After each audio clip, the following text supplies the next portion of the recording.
The stars had always called to humanity. By the year 2347, they had answered that call by spreading across 12 star systems. Colonies dotted distant worlds. Mining stations floated in asteroid belts. Humanity had become a spacefaring species, though they remained small compared to the ancient empires that ruled the galaxy. Captain Daniel Harris stood on the bridge of the USS Valor, watching the void of space through the main viewport. He was a tall man in his late 40s, with gray streaks in his dark hair and tired eyes that had seen too many years in the black. The Valor was not a warship. She was an exploration vessel, built for mapping unknown regions and making peaceful contact with new species. Her crew of 200 souls had signed up for discovery, not combat. "Captain, we're picking up multiple contacts on long-range sensors," said Lieutenant Commander Ryan Cole from the weapons station. Cole was younger than Harris, with sharp features and a calm voice that rarely showed emotion. 12 ships. Big ones. They just dropped out of faster-than-light travel about 50,000 kilometers ahead." Harris felt his stomach tighten. They were in uncharted space near the Epsilon Eridani system, far from any human settlement. "Can you identify them?" "Negative, sir. Configuration doesn't match anything in our database." Chief Engineer Katie Morgan looked up from her console. She was a red-haired woman in her 30s who knew the Valor better than anyone alive. "Their energy signatures are massive, Captain. Each one of those ships puts out more power than our entire fleet combined." This was the moment humanity had prepared for and feared in equal measure. First contact with an unknown alien species.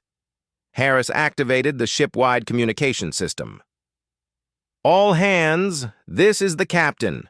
We have encountered unknown vessels. This is not a drill. Ambassador Parker to the bridge immediately." Nicole Parker arrived within minutes.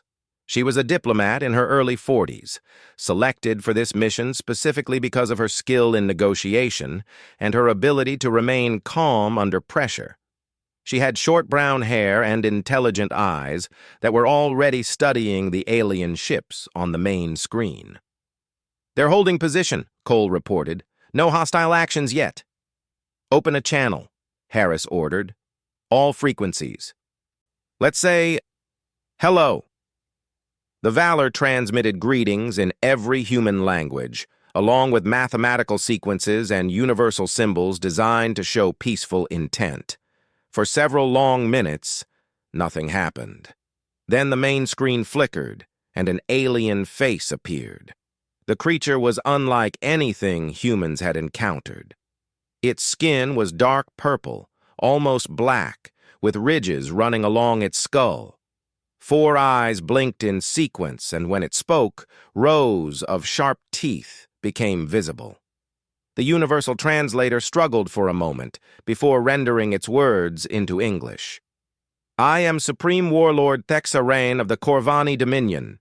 You have entered space claimed by our empire. Identify yourselves." Ambassador Parker stepped forward. "I am Nicole Parker, representing the United Earth Coalition. We are explorers. We come in peace and wish only to establish friendly relations with your people." Thexaran made a sound that might have been laughter. "Peace. Friendly relations. These words mean nothing to the Dominion. We have conquered 40 civilizations. We have ruled this sector of the galaxy for 3,000 years. You are small. You are weak. You will be absorbed." Harris felt cold anger rising in his chest, but he kept his voice steady. "We have no desire for conflict, Warlord, but we will not be absorbed by anyone." "Your desires are irrelevant, primitive creature." Thexaran's 4 eyes narrowed. "Your species has 2 choices.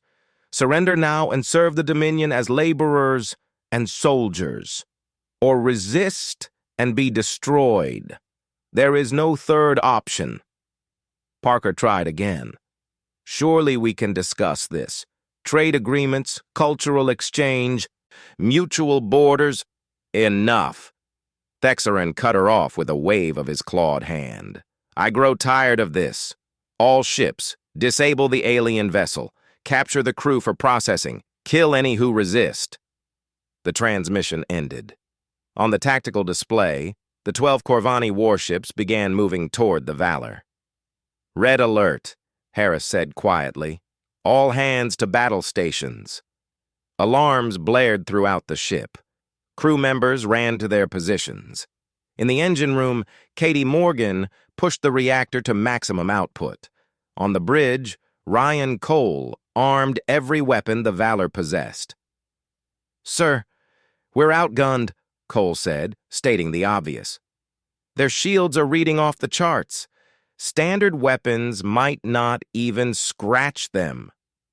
Harris knew this.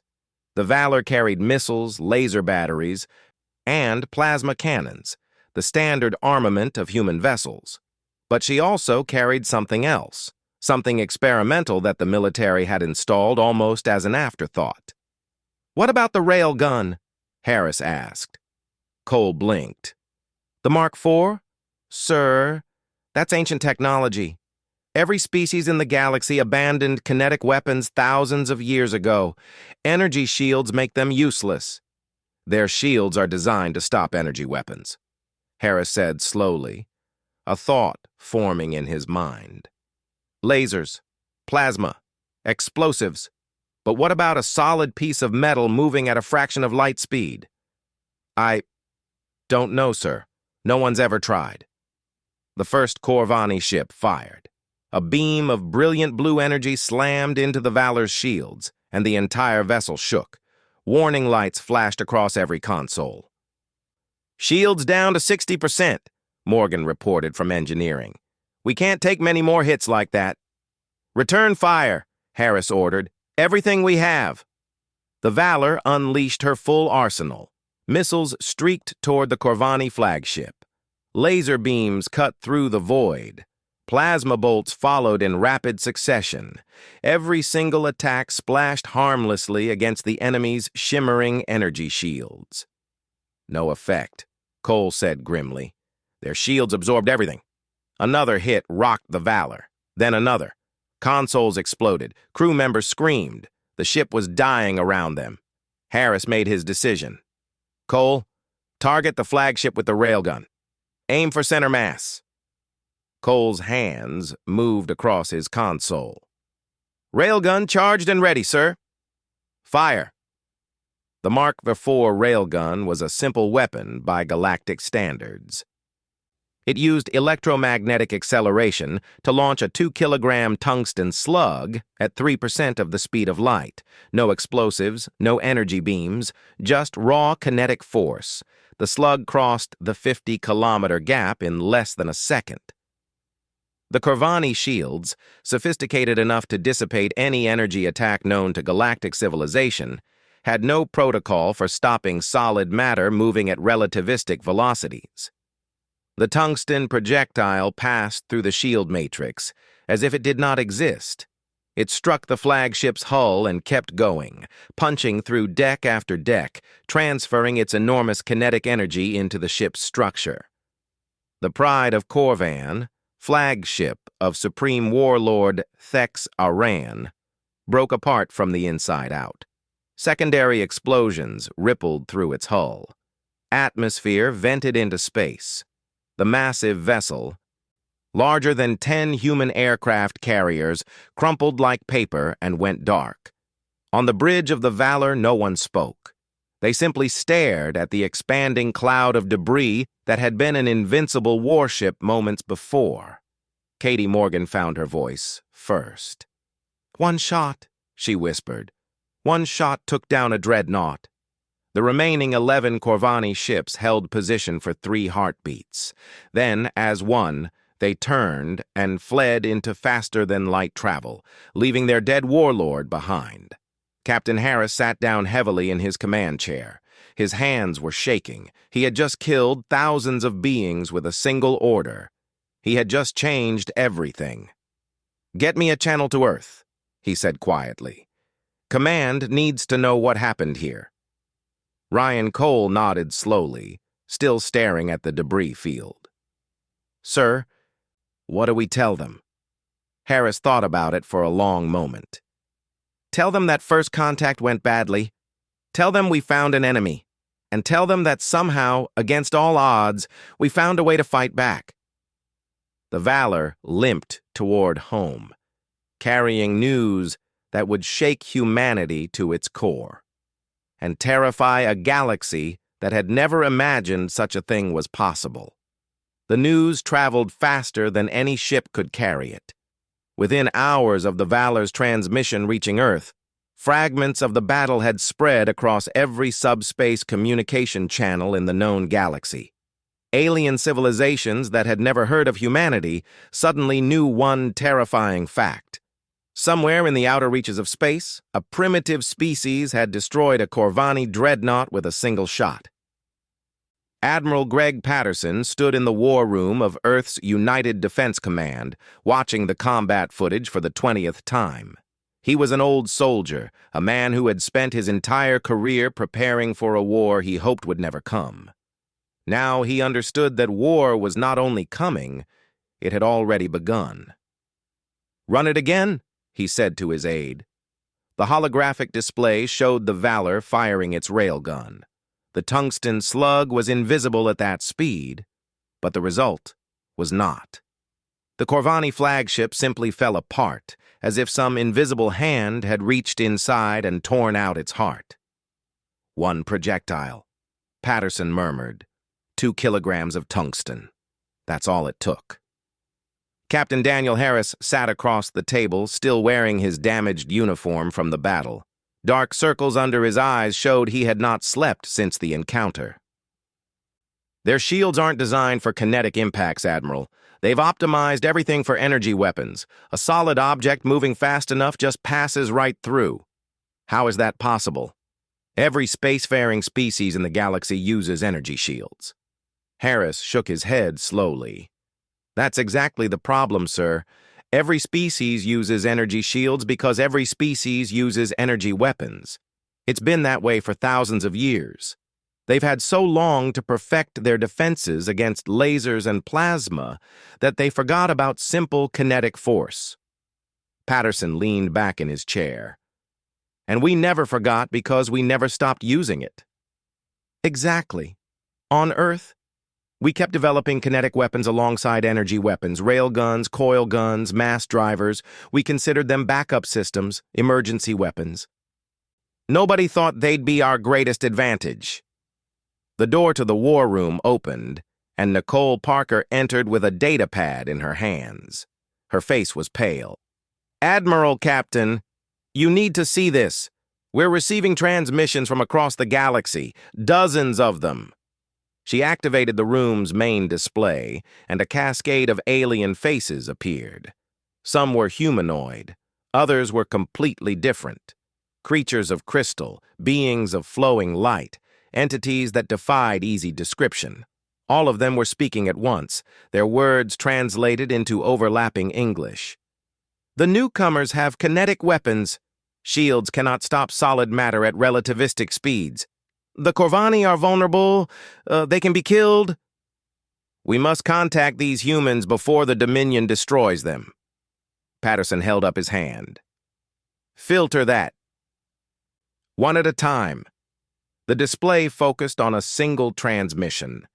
The alien that appeared was slender, with pale blue skin that seemed to glow faintly.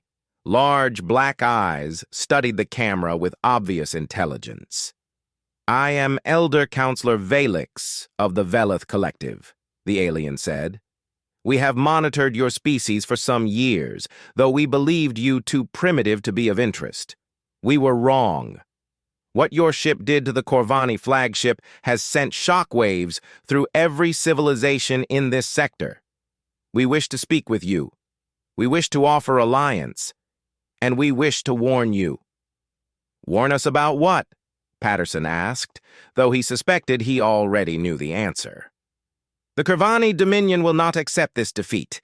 They have ruled through fear for 3,000 years. If word spreads that a single primitive vessel can destroy their greatest warships, their empire will crumble. They cannot allow that.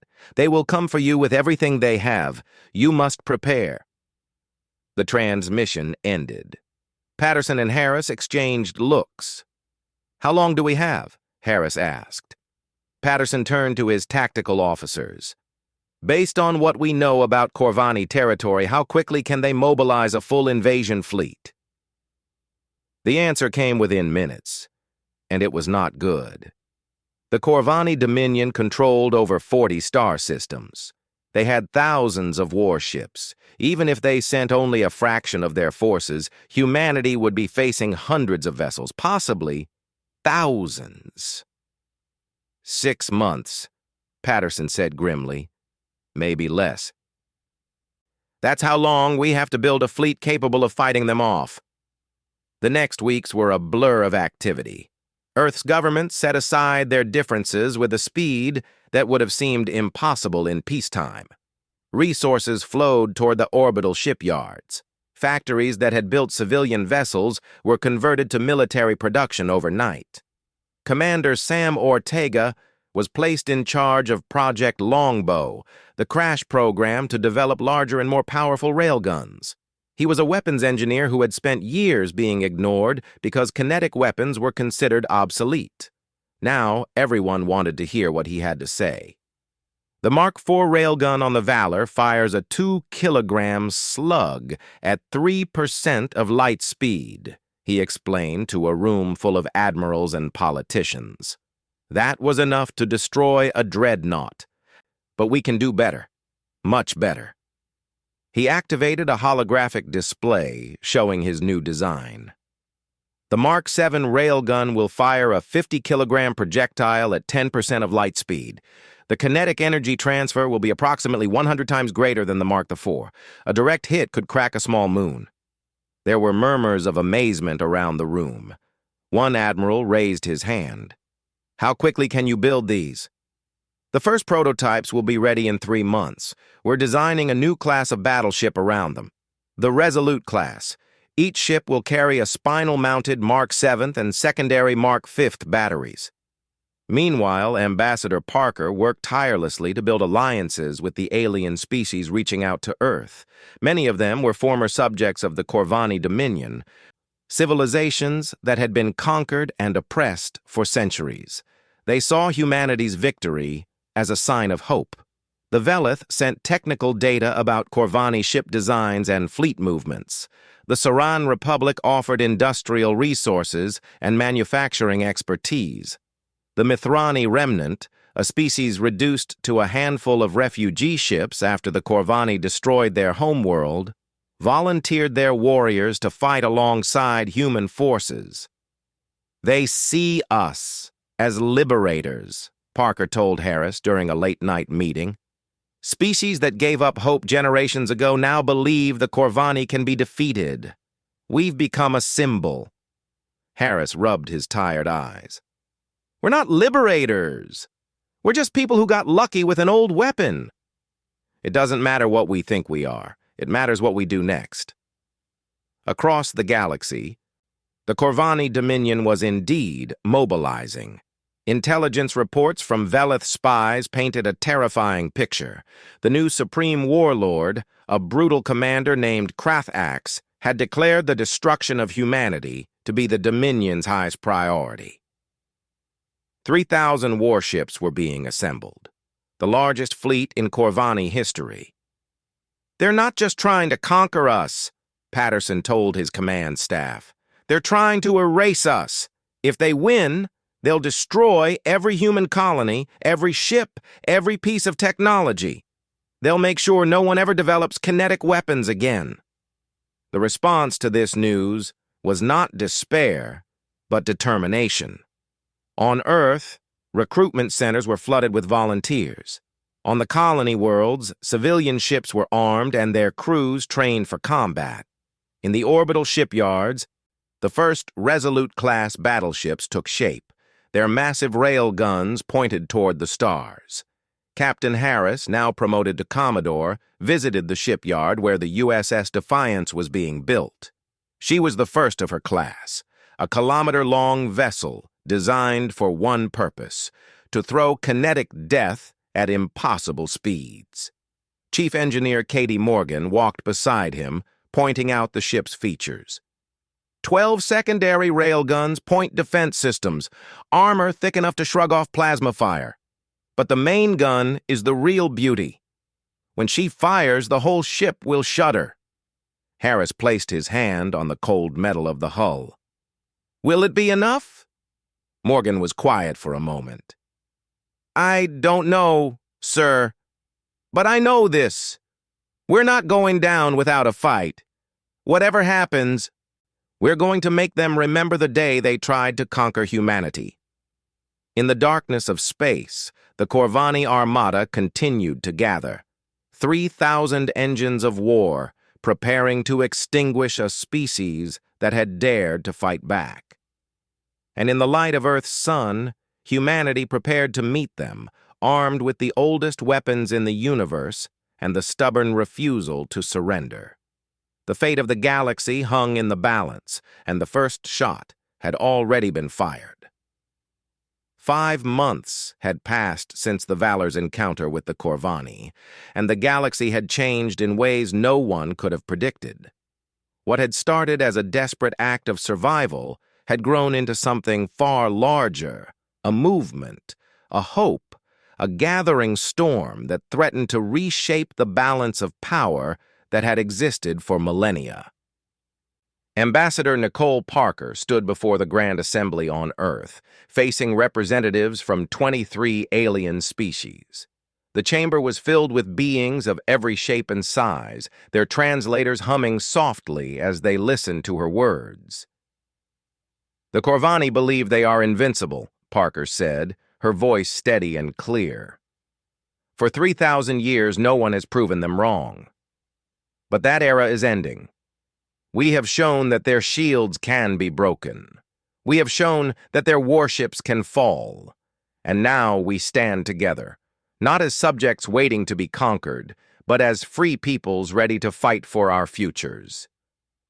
Elder Counselor Velix of the Veleth rose to speak. Her pale blue skin glowed brighter with emotion. My people have served the Dominion for 800 years. Our children are taken to serve in their armies. Our resources are stripped to fuel their expansion. When I was young, I believed this was simply the way of things, that the Corvani were too powerful to resist. Your species has taught us that belief was a lie.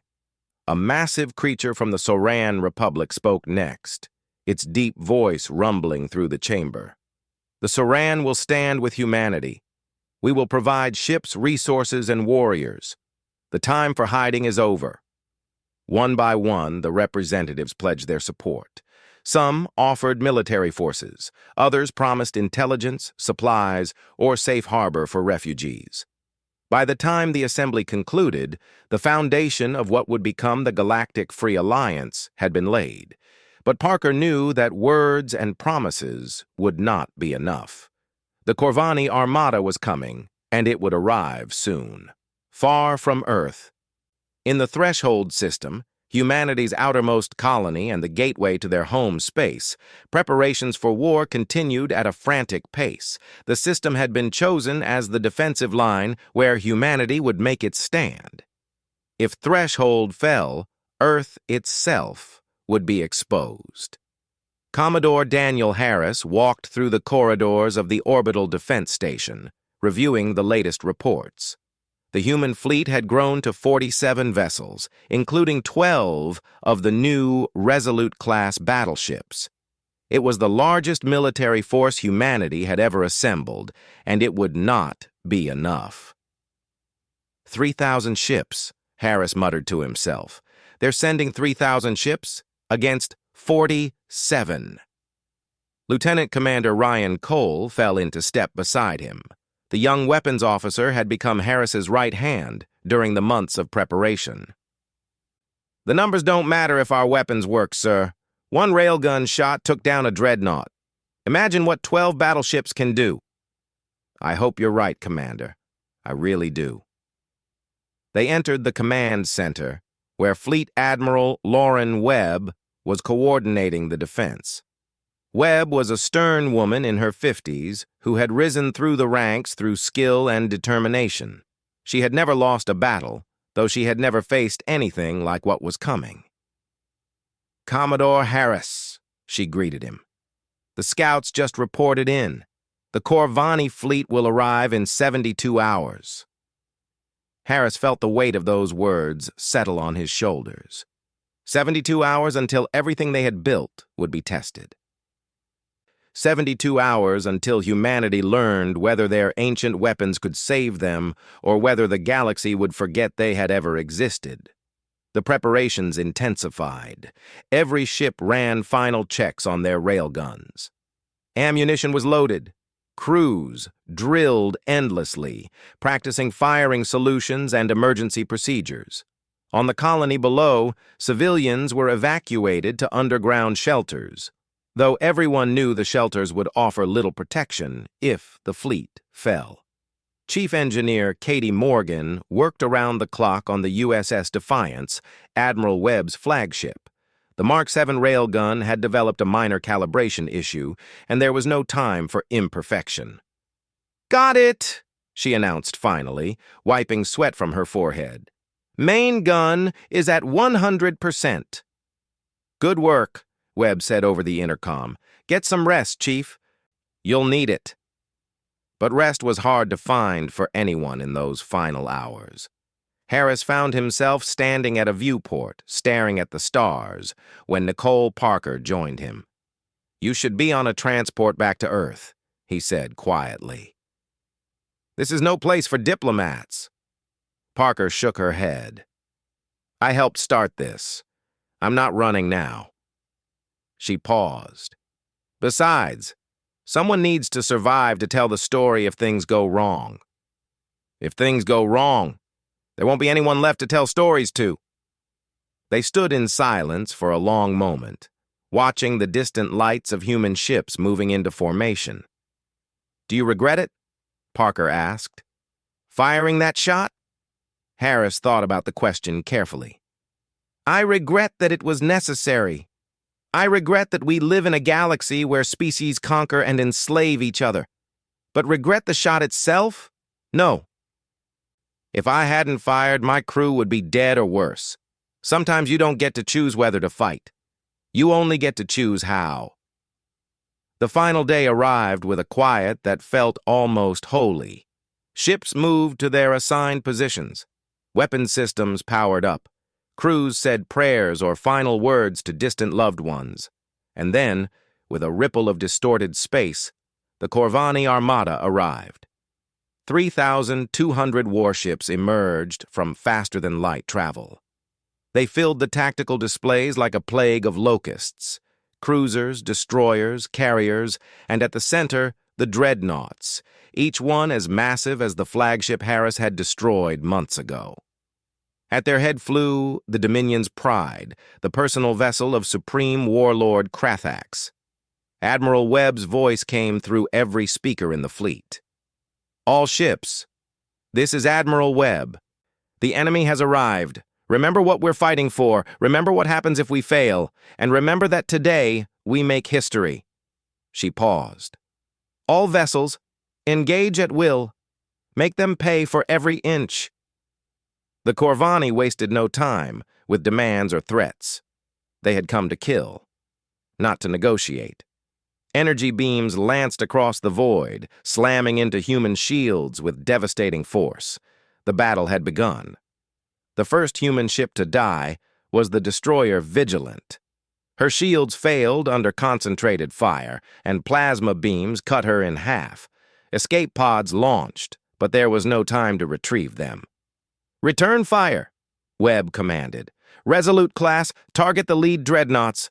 Show them what we can do." 12 massive railguns spoke as one. Tungsten slugs accelerated to 1/10 of light speed crossed the battlefield in heartbeats. The lead Corvani dreadnought's shields flickered uselessly as the projectiles punched through. The ship's forward section simply ceased to exist, replaced by an expanding cloud of debris. Ryan Cole coordinated targeting from the Valor, now positioned on the fleet's right flank. "Redirect fire to Sector 7. They're trying to flank us." Human ships moved to counter, their secondary railguns filling space with deadly projectiles. Corvani cruisers that had expected easy prey found themselves torn apart by weapons they had no defense against. But there were so many of them. For every ship the humans destroyed, 10 more took its place.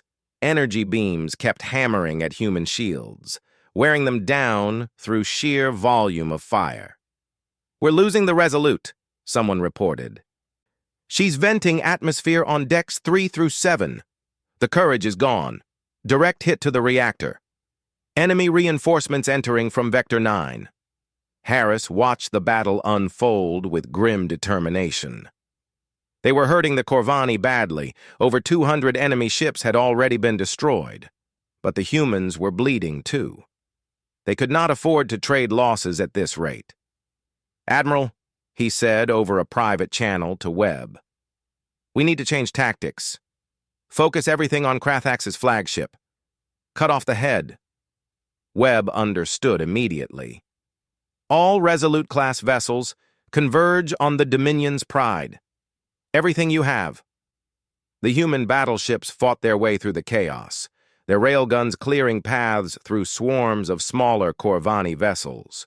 The Dominion's Pride grew larger on their screens, a monster of metal and death that dwarfed everything around it. And then, the main guns fired. 12 50-kilogram tungsten slugs, each traveling at 10% of light speed, struck the enemy flagship within a span of 3 seconds. The Dominion's Pride did not explode so much as come apart, its structure unable to withstand the catastrophic transfer of kinetic energy. Supreme Warlord Krathax died in an instant, along with 15,000 of his crew. The effect on the Corvani fleet was immediate. Ships that had been pressing the attack suddenly hesitated. Communication channels filled with confused chatter as commanders realized their warlord was dead. "Press the attack," Webb ordered. "Don't give them time to recover." The human fleet surged forward, and for the first time in the battle, the Corvani began to retreat. The Battle of Threshold would be remembered for generations, but for those who fought in it, there was no time to think about history. There was only the next moment, the next shot, the next desperate maneuver to stay alive. Admiral Lauren Webb stood at the center of the USS Defiance's bridge, her eyes never leaving the tactical display. The death of Supreme Warlord Krathax had thrown the Corvani fleet into chaos, but chaos could be a dangerous thing. Ships without clear leadership made unpredictable choices, and unpredictable enemies were often the most deadly. "Enemy vessels are regrouping in Sector 12, her tactical officer reported. "Looks like one of their subcommanders is trying to take control." "Don't let them," Webb ordered. "Carrier group, launch fighters. Keep them scattered." Humanity's fighter craft streaked into the void, small and fast, armed with miniaturized railguns that could punch through Corvette armor. They harassed the reforming Corvani formations, forcing larger ships to break off and deal with them. On the Valor, Commodore Harris coordinated the fleet's smaller vessels. His ship had taken heavy damage in the opening exchanges. Half her weapons were offline and one engine was barely functioning. But she was still in the fight. Destroyers Swift and Hunter moved to cover the Resolute's blind side. She's taking fire from 3 directions. Lieutenant Commander Cole worked his console with focused intensity, calculating firing solutions and adjusting for the constant movement of battle. "Sir, I'm reading a massive power buildup from the central enemy formation. They're charging something big." Harris felt a chill run down his spine. The Corvani had not survived 3,000 years of galactic dominance by being predictable. They had secrets, weapons that even their subject races knew nothing about. "All ships, evasive action. Something's coming." The warning came just in time. A beam of pure white energy erupted from the heart of the Corvani formation, cutting across the battlefield like the finger of an angry god. The destroyer hammer was caught in its path and simply vanished, vaporized in an instant. The beam continued, striking the edge of the Defiance's shields and overloading 3 shield generators before dissipating. "What the hell was that?" Webb demanded. "Some kind of directed energy lance," her science officer reported, her voice shaking. "Power levels off the scale. If that had hit us directly, we'd be gone. Find whatever's producing that and kill it. Now." The search took precious minutes while the battle raged around them. Human ships continued to die. The cruisers Adamant and Thunder fell to massed Corvani fire, and the battleship Resolute was crippled by a torpedo volley. But the Corvani were dying faster, their shields useless against the relentless kinetic bombardment. Chief Engineer Katie Morgan finally identified the source of the superweapon. "It's not a ship, Admiral. It's a portable platform, hidden in the center of their formation. They've got 6 dreadnoughts surrounding it for protection." Webb made her decision without hesitation. "All Resolute-class ships, full assault on that platform. Ignore everything else. We take that weapon out, or we lose this battle." The human battleships formed up and charged into the heart of the enemy fleet. It was madness by any conventional military standard, 8 ships against hundreds. But conventional military tactics had never applied to this war. Harris watched from the Valor as the battleships cut their way through the Corvani formation. Their main guns fired again and again, each shot turning an enemy vessel into expanding debris. Corvani commanders tried to stop them, but their weapons simply could not kill the human ships fast enough. The USS Courage was the first to fall, her reactor finally giving out under sustained fire. The victory followed minutes later, rammed by a Corvani cruiser in a desperate act of sacrifice. But the remaining 6 battleships reached their target. 6 Mark VII railguns fired simultaneously at the weapon platform. The combined kinetic energy was almost beyond calculation. The platform, the dreadnoughts protecting it, and everything within a 10-kilometer radius simply ceased to exist, replaced by a sphere of superheated plasma and tumbling wreckage. "Target destroyed," Cole reported, his voice hoarse with exhaustion. "The superweapon is gone." The loss of their secret weapon broke something in the Corvani fleet. Ships that had been fighting with fanatic determination began to pull back. What had been an organized retreat became a rout, as captains decided that survival was more important than victory. "They're running," Webb said, almost unable to believe it. "After 3,000 years of conquest, they're running from us." But the victory came at a terrible cost. Of the 47 ships humanity had brought to Threshold, only 24 remained operational. Over 3,000 human personnel were dead, with hundreds more wounded. The colony below had taken multiple hits from stray fire, killing thousands of civilians despite the evacuation efforts. Commodore Harris surveyed the battlefield from the Valor's damaged bridge. Debris fields stretched in every direction, the remains of over 2,000 Corvani ships mixed with the wreckage of human vessels. Bodies drifted in the void, members of species that would never have met under better circumstances, now united in death. "Sir," Cole said quietly, "we did it. We actually did it." Harris nodded slowly. "We survived. That's not the same as winning, Commander. The Corvani still have thousands of ships." This was just one battle, but it was the battle that mattered. They came here to destroy us, and we're still standing. That changes everything. He was right. Harris knew. The Battle of Threshold would send shockwaves through the galaxy. The Corvani Dominion, which had seemed invincible for so long, had been bloodied by a species they had dismissed as primitive. The subject races watching from distant star systems would see that their masters could be hurt, could be beaten, could be driven to retreat. Admiral Webb's voice came through the fleet-wide channel. "All ships, this is Admiral Webb. The enemy has withdrawn. Threshold system is secure." She paused, and when she spoke again, her voice carried a weight that went beyond military commands. "Today, we proved that humanity will not go quietly into the dark. We proved that freedom is worth fighting for, no matter the odds.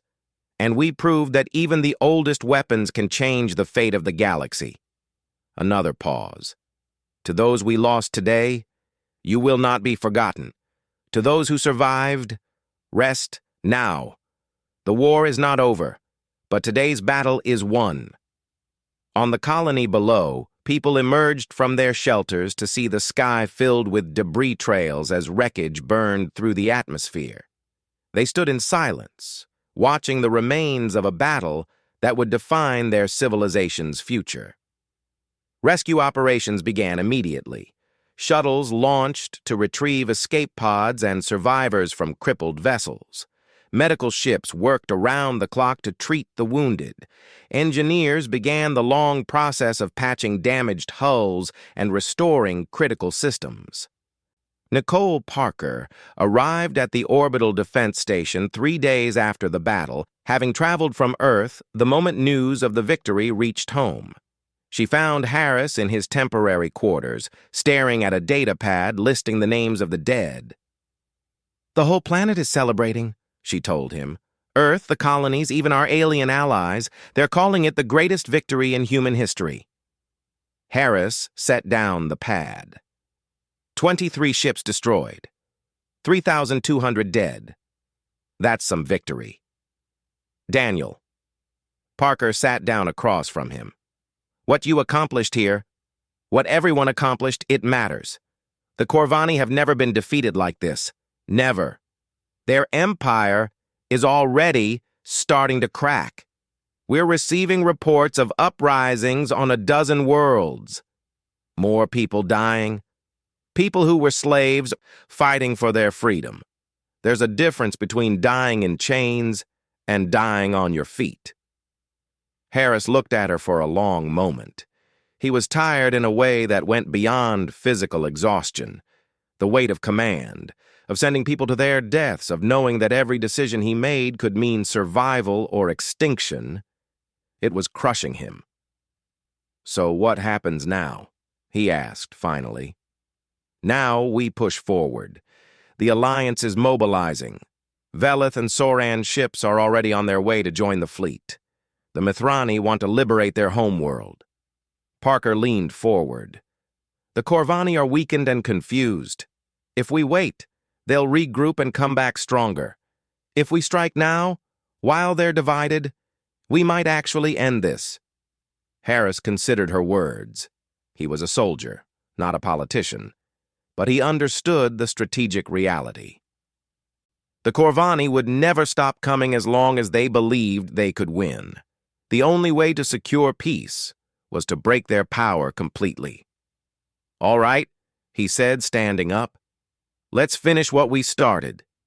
The liberation of the Mithrani homeworld began on a cold morning 6 months after the Battle of Threshold. The Corvani Dominion was fracturing. Its forces spread thin across 40 systems as uprisings erupted everywhere. For the first time in 3,000 years, the oppressed peoples of the galaxy smelled freedom, and they fought for it with desperate fury.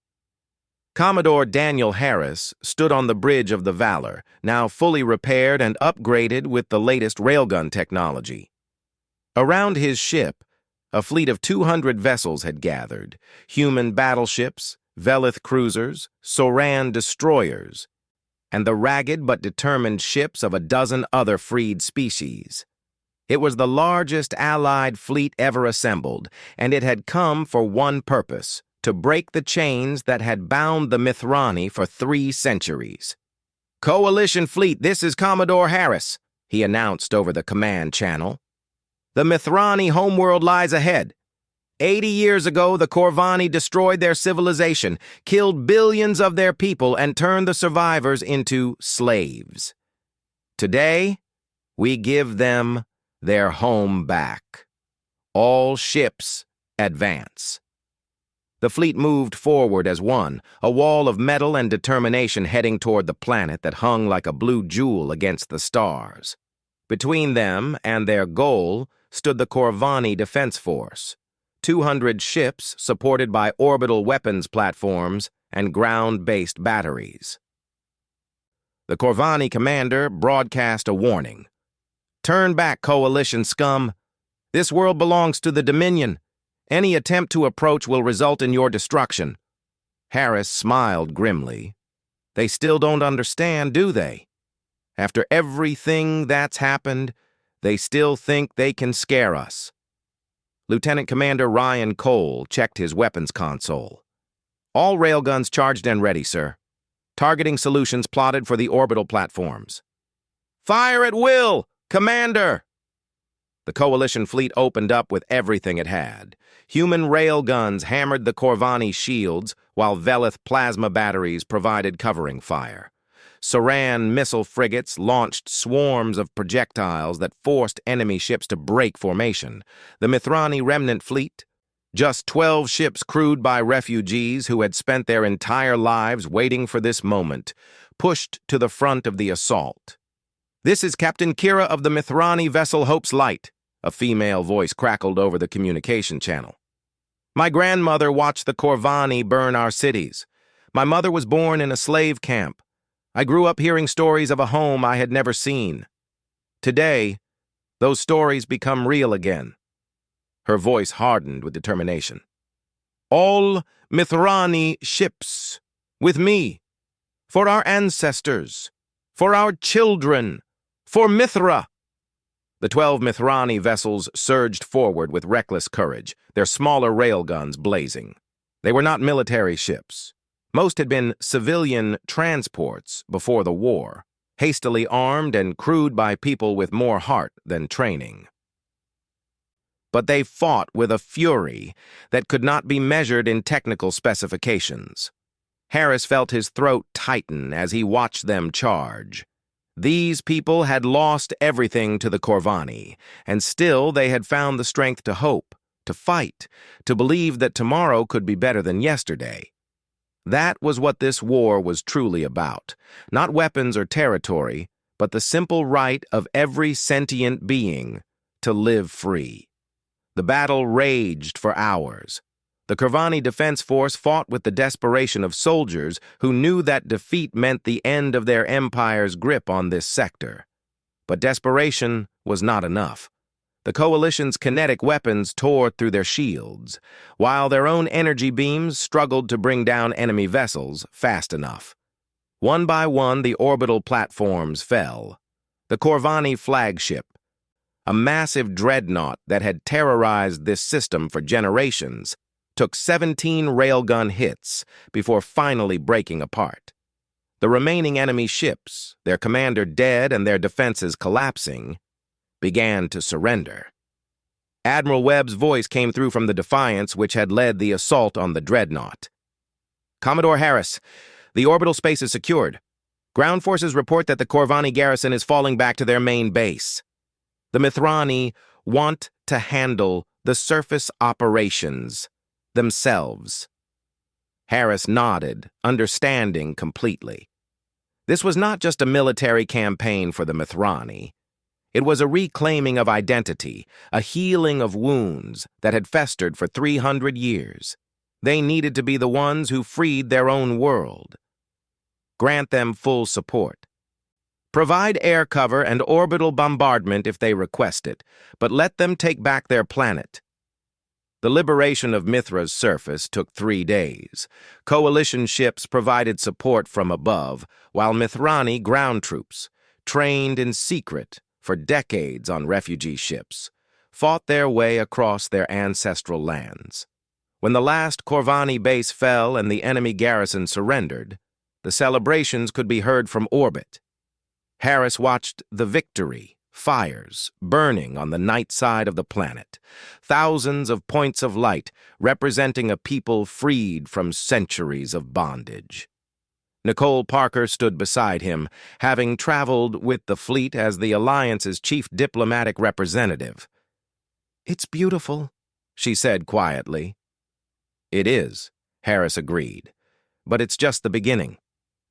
There are 39 more worlds still under Corvani control. Not for long. The Dominion is falling apart. Their high command is fighting among itself. Their treasury is empty, and their fleet is a shadow of what it was. We've received surrender requests from 6 system governors in the past week alone." Harris turned to face her. "And what happens after? When the war is over, what kind of galaxy do we build?" Parker had thought about this question many times. "That's why I'm here. Tomorrow, representatives from all coalition species are meeting to discuss the formation of a permanent alliance. Not a military coalition, but a true union. A community of free peoples, committed to defending each other and resolving disputes peacefully. You think it can work? Species that have never met, cultures that have nothing in common, all working together? I think it has to work. The alternative is going back to the way things were, empires rising and falling, species conquering and enslaving each other, an endless cycle of violence. We have a chance to build something better. We have to try." 3 months later, the treaty establishing the Galactic Free Alliance was signed in Geneva on Earth. Representatives from 27 civilizations gathered in a hall that had once hosted only human diplomats, now filled with beings of every description. Elder Counselor Velix of the Velith presided over the ceremony, her pale blue skin shining with emotion. "For 10,000 years," she said to the assembled delegates, "the galaxy has known only war and domination. The strong ruled the weak, the many served the few. We accepted this as the natural order, the way things had always been and would always be." She paused, her large black eyes sweeping across the room. Then a small ship from a young species fired a weapon that everyone else had forgotten. One shot. That was all it took to remind us that the old ways were not inevitable, that we had simply stopped believing change was possible. She turned to look at the human delegation, where Commodore Harris sat beside Ambassador Parker and Admiral Webb. "Your people did not seek to conquer the galaxy. You simply refuse to be conquered yourselves. In doing so, you gave the rest of us the courage to remember what we had forgotten, that freedom is worth fighting for, and that no empire, however mighty, can stand against peoples united in common cause." The treaty was signed, the alliance was born, and across the galaxy, beings of every species looked up at the stars and dared to hope.